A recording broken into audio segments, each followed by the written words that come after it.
जय बोले। सभिनी खां पहिरीं माता रुक्मणी देवीअ खे नमस्कार।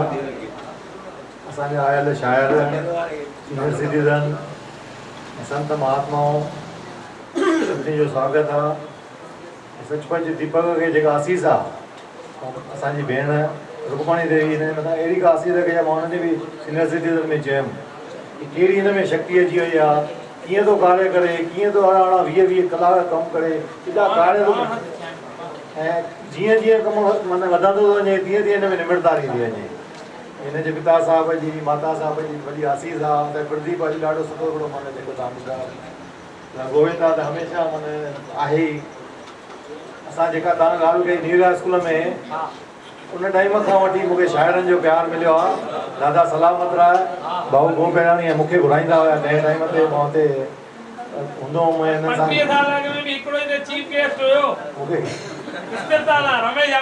हिन ज़माने खां मुंहिंजे मथां मूंखे ॻाल्हाइणु बिल्कुलु न ईंदो हुयो। धीरे धीरे मूंखे शाइरनि ने हींअर जेका असांजे श्याम भटिया साहिबु चयो भई हाणे जेको एंड में ॻाल्हाईंदो हुए, एंड जेको करा न उहा END माना एफर्ट्स, उनजो मतिलबु इहा एफर्ट्स नेवर डाई। एंड कॾहिं थींदी ई न आहे। एफर्ट्स नेवर डाई। एफर्ट्स जेके आहिनि उहे हमेशह क़ाइमु रहंदा आहिनि। हीअं असांजे गोविंदा साहिबु ॿुधाईं चित्रगुप्त, असांजो सॼो चित्रगुप्त खे उल्टो कयो त असां जेके जीवन में आया आहिनि असांजा गुप्त चित्र था निकिरनि मथां।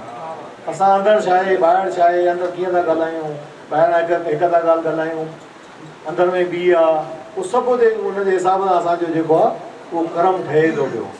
इहो असां माता रुक्मणी ॾिसो कीअं हुन में एक्सरे मशीन हुई, कीअं जय नाथाणी लाइ चई हुई भई इहो शेवा कंदे। इहे जेके हुन में माना हुया गुण, एक्सरे मशीन हुई, मुंहिंजे मथां एॾो आसीस कयईं, मूंखे एॾो प्यारु ॾिनई। मुंहिंजी माता साहिबु गुज़ारे विया, तबियत ठीकु न हुयनि, पर हिनखे दीपक खे चयईं न मां हलंदमि। ॿार ते आई, उहा मूंखे सीन कॾहिं बि न विसरंदी। आई मुंहिंजे माना हुते मुंहिंजे मथां आसीस जा माना पुष्प विधई। इहा जेका हिननि जी आसीस आहे, उन्हनि जी जेका वॾनि जी मुंहिंजे मथां प्यारु आहे। मां हिकिड़ी सिर्फ़ु हाणे नंढी हिकिड़ी ॻाल्हि तव्हांखे माना हमेशह चवंदा आहिनि, हिकिड़ी 7 माला बिल्डिंग ठहे पई, मथां हिकिड़ो जेको सुपरवाइज़र बीठो, उनखे कुझु कमु हुयो हिते, जेको वर्कर कमु पियो करे, उनखे जाम सॾु पियो करे, आवाज़ में हुनखे ॿुधण में न पियो अचे। काफ़ी हुनखे सॾु कयईं, न पियो ॿुधे। लास्ट में छा कयईं, मथां इहो रुपयो फिटी कयईंसि। हाणे रुपयो जे पासे में पियो, हुन जेको मज़दूर हुयो जेको, उन छा कयो, खणी करे खीसे में विझी ॾिनईं, मथे निहारियईं।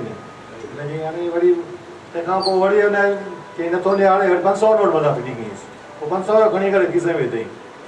हे त हे मथे निहारे ई नथो, पोइ हिकिड़ो छा कयईं, हिकिड़ो नंढिड़ो पथर खणी करे मथां फिटी कयईं, उहो अची लॻोसि गुले ते, पोइ मथे निहारियईं। केरु थो वञे पथर, त हुन सॾु करे मथे अचे। हाणे हिन मां असांखे साथो सिखणु मिले भई जॾहिं असांखे भॻवानु असांखे माया ॾिए थो, पद ॾिए थो, पैसा ॾिए थो, असां निहारे ई नथा हुन शुक्रगुज़ारी था कयूं, न कुझु हुनखे निहारींदा असांखे छो ॾिनो थी। जंहिं महिल काई तकलीफ़ थो थिए, पोइ महिल चवंदा हे भॻवानु, हे छा कयो, असां मथां तकलीफ़ अचे, हुन अॻु में असां हुनखे शुक्रगुज़ारी कयूं ऐं असां अहिड़ा कार्य कंदा वञूं जेके अॻिते हली असांखे कमु अचनि। करते हो तुम कन्हैया मेरा नाम हो रहा है। अम्मा ॾिसो कीअं ॾेई वई आहे, हथ पकड़े भई न छॾिजां न। मामे खे कीअं कीअं हीरा न नवरत्न ॾेई वई आहे। सचो असांजे शहर जो शान मान न सिर्फ़ु असांजी कमी आहे, असांजे शहर जी, असांजे समाज जी। कीअं हिक ॿिए खे असांजो हिकिड़ो मां ॾिसंदो आहियां भरत खरे पंहिंजे समाज जे माण्हुनि खे अॻियां करण जे लाइ असांजे नेताउनि खे बिना कुझु वोट, बिना कंहिं लालच जे हर मंच ते पहुचण लाइ अॼु रमेश आहूजा साहिब जे पंहिंजे जीवन में अलाए छा करणु खपे उन्हनि जे लाइ। तव्हां विश्वास माना ॾिसनि, मूंखां वधीक पाण बि पाण मिलंदा हूंदो। हिकिड़े हंधि मां पाण बि वेठो हुउमि, पगड़ियुनि जी रस्म हुई साईं धरमदास दरबार में, ऑफिसर हूंदो हुयो राशनिंग ऑफिस में। मामा साईं उथिया दरी विछाइण जे लाइ, चादर जे लाइ, जेके कांधी चार वेहंदा आहिनि। असांखे बि किथे न किथे थोरो हिकिड़ो अभिमान भई यार मां अॻियां VIP में वेठो आहियां ऐं मां उथां छा हिनजे ॾियण लाइ। हुननि खे 2 ॿार रखणु खपनि, पर हिकु हेॾी संगत मां हिकु माण्हू थो उथे पियो, कंधु असांजो हेठि थी वियो शर्म खां। भई जे मामा उथे थो त असां छो नथा उथी सघूं पिया। कीअं सेखत था ॾियनि त सचपच अहिड़ा आहिनि असांजा रमेश आहूजा साहब ऐं स्थाई पाणी सालनि जा साल थी विया आहिनि, अलाए घणा आया वहंदा विया निकिरी हलंदा विया, पर हिकु पंहिंजे कमल जे गुल जीअं टकाटक करे बीठो आहे।